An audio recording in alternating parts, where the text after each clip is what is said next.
What's up, friends? This is Manny, and welcome back to Steel Hunters with the URSUS Tank unlocked. The only mech I can confidently go into a 2-on-1 with and basically come out unscathed with only my ability shield having taken damage. And the rocket barrage alone doing so much damage that I can double take down the shield on the Razor Side robot. This thing is an absolute beast, and if you play this well with your teammate, it's gonna be trouble. This here is the moment I unlocked the Orus. Yeah, over the course of this video, I'm going to show you the mech and also how it plays, okay? And by the way, if you enjoy the content and you're not yet subscribed to this channel, please consider subscribing. I would really appreciate it, and it would be fun to have you around for the next Steel Hunters video, okay? So, the Orus is a tank. Is the only real tank, if we will, at this moment in time in Steel Hunters. It has a shotgun on top that will fire empty its 8 shots and then continue to fire as it reloads. Okay, so you can kind of keep holding the button down. But of course you have to be relatively close to deal the full amount of damage, and I believe that the fire rate is slightly lower when you fire but your clip is empty. So, we're getting attacked by other players right here from behind, but that's okay because we already start with more HP than they have. And what you want to do with the Orus is you want to get close, but while getting close you can use that Rage Rocket Barrage to do a ton of damage with auto-homing missiles that are really tough and that hit very accurately, okay? So this is what you can do in the moment while you're getting closer to the enemy or while you can't really get close enough. And as soon as you get close, okay, see, he countered me with his melee attack. Always try to be the first to do the melee attack, right? The short-range swipe.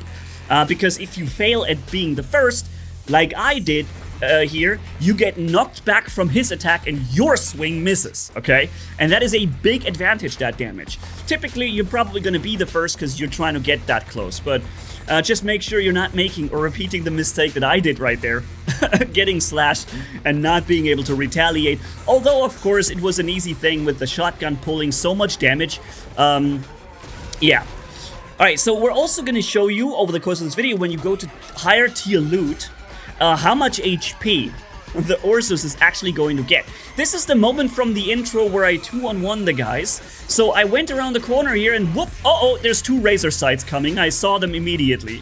And I was hoping that they know or they think I am alone, which I am in this case even. And I was hoping they're coming for me. So I can open with the swipe, boom! And then shotgun to the face. You see he's gonna make a dash, but I already popped the ability shield right after my blue regular shield drop. And that ability extra shield in yellow displayed on the bottom is so powerful that it can actually absorb the firepower of both players for a decent while before it even drops. And now I have the full 10,000 HP remaining. In other words, there is no chance in hell for this guy to win this fight. It is impossible at this point. Because I am close to him, I got that massive HP pool, and that shotgun is just waiting to have its fun with him. Alright? So this was the ideal circumstance for Orus being able to, in melee, begin the combat, already drop one guy out, and then, you know, just hunt down the remaining guy that's trying to save his life. Alright, so we got a level 5 supply drop key. In case you ever get them, then you get this displayed here, which allows you to open a level 5 loot box. And those things, I'm saying loot box, I know the alarm bells are ringing all over the world now. Loot box is not a bad thing here in this game because this is a wargaming game, and they thankfully know how free to play is done right. So this is just like PUBG finding a super awesome LMG or something, right? Level 5 loot makes you more powerful in this match. Not only this match. Anyways, we just got some legendary loot, some epic loot. In the bottom left you see those segments that we're filling with better tier slots, making us more powerful.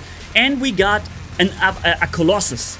A Colossus is an ultra large, like ultimate that you can use, that you only find in boxes. And it transforms your bot into a massive, like super-sized Titan, so to speak. In War Robots terms, it would be a Titan, and I'm using it right now. Alright, so let's go into it. Boom! Hello!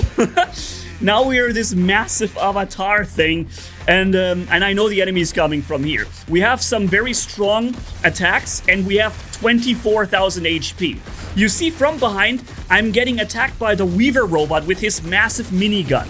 So he's doing an insane amount of damage. It's the only reason we dropped so much in HP, and despite him running his freaking minigun in my back and doing so much damage, I was still able to just ignore him and take down the other guy.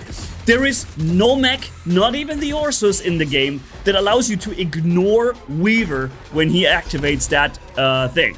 And I believe this spear here is when you have to get really close and you can kind of one-shot other mechs if you get close enough. The reload is quite long here on these rockets, by the way, but they are really powerful, and your shield recharges somewhat faster than regular mechs do. I only have 3 seconds, 2 seconds left in this mech, 1 second, and boop! Now I'm popping out with my 100% Ursus. That, by the way, ends up with 12,600 HP and 6,200 or something like this shields. This is when you get the tier or level 5 legendary loot in the game, right? By the way, there were some really fun comments under my last War Robots video where I mentioned I'm playing the game on an RTX 1590. What a waste, right? But obviously I want to correct or add that I'm not just playing War Robots on that. I'm playing Steel Hunters with that 5090, as you see, with 220 FPS here in max ultra 4K. And also I'm playing Kingdom Come Deliverance, Ready or Not, Body Cam, and Star Citizen.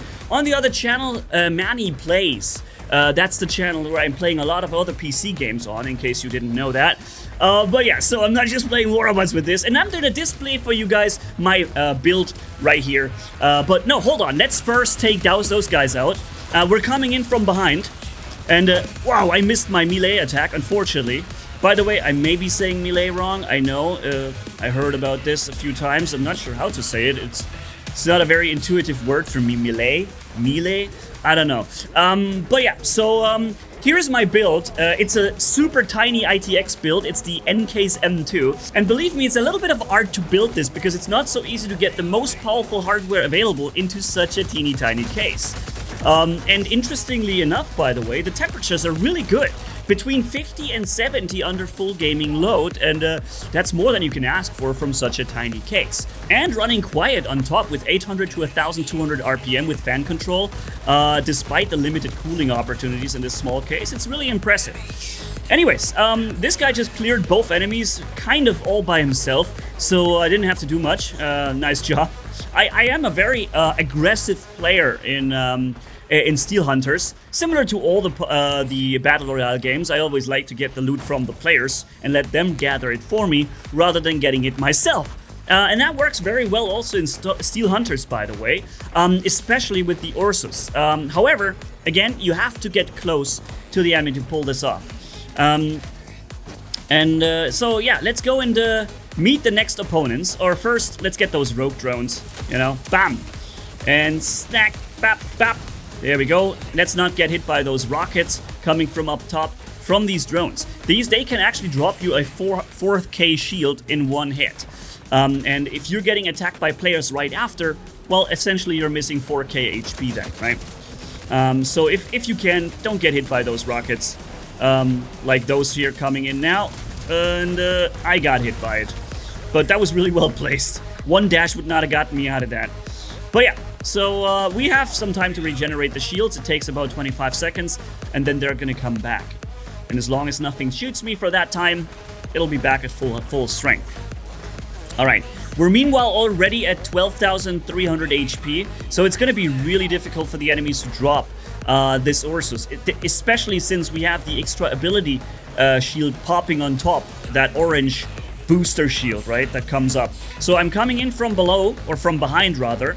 I'm trying to sneak up on them and suddenly stand in front of them. However, I found that they have retreated already, and the only thing I can reach is the sentry drone for now. But we've already crossed some distance. We're getting closer to them, which you have to do with the Ursus. So sometimes you have to kind of sneak up on them, right?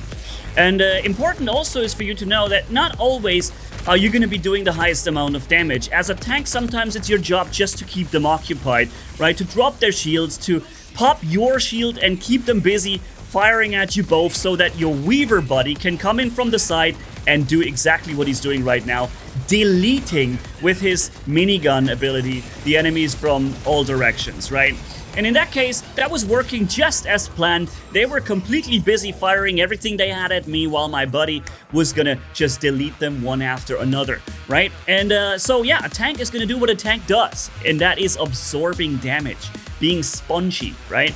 And yeah, so let's hop into one more situation here with the Ursus now that I unlocked it. Obviously, we can also improve the mech further with upgrades and so on. This was basically shortly after unlocking it.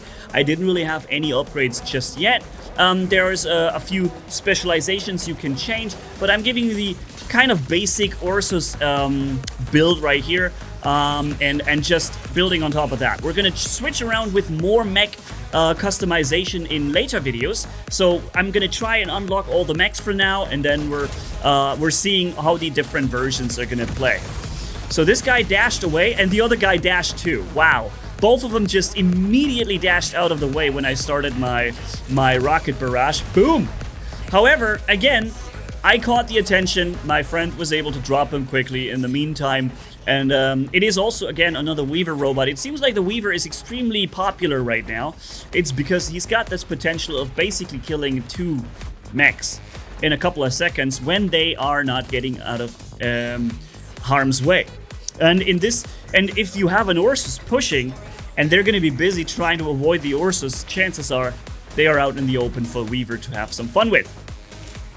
And so, yeah, I think that while Ursus is able to take care of 2 guys, even potentially alone, not necessarily all the time, right? Play it careful if you can. But while you can 2-on-1 successfully, the real advantage comes with the team play here. When you combine this massive tankiness. See, here's the Weaver, and he's really dropping my ability shield very quickly. But he's used up all his abilities for that, and now I can sneak up from behind and just pop him right here. Boom. That's right. There you go, buddy. That's a Weaver for you. And we have this guy, and for him, I'm going to be using those homing missiles. And look at that damage raining in. Oh my goodness, dude. And when he's further away, the damage is going to be lower, but if he's closer, well, he's going to get hit pretty bad. Oh, his jump missed, but mine too. I expected him to land up there. But it's okay. I mean, there's not really too much that can go wrong in this situation. Boom. Another battle fought, and it was not too difficult to win this one here with the Ursus. What do you think about this? Are you the type of tank player, or are you more the sniper guy from far away? Or do you like the all-rounder, the Razor side that can kind of cover pretty much any playstyle really well? He doesn't go full tank mode like the Ursus, but he does get really tanky, especially when you count in the constant popping of his extra shield, you know? So he's more like a shield tank, if you will, while the Orus just tanks with pure HP pool. And also with the ability as well, you know? But you could kind of also describe the Razor side as a little tanky, you know? Because of that ability shield he's got.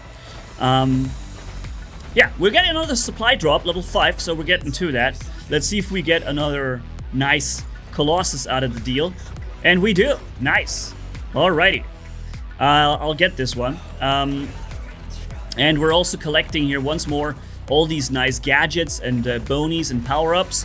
So we have a decent amount of HP. Not the highest we had so far, but it's good. And, the barrage from up top.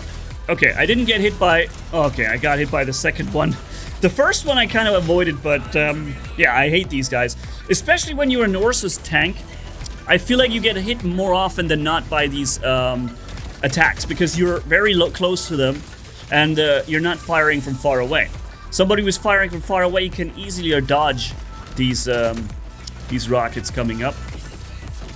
Oh man, you just don't want to... Look, I got an extra 12,000 HP shield right now, and I'm getting hit from behind, but you know, what does it matter? With this amount of HP, I was able to just tank it. And now we're going into the Colossus, but my friend has already gotten rid of the last guy, so there he is. Anyways, thank you guys for watching. I hope you had a good time. Let me know what you think about this game, about the Ursus, and about my little tiny case that I've built. Catch you in the next video, and Manny signing off. Bye-bye, my friends.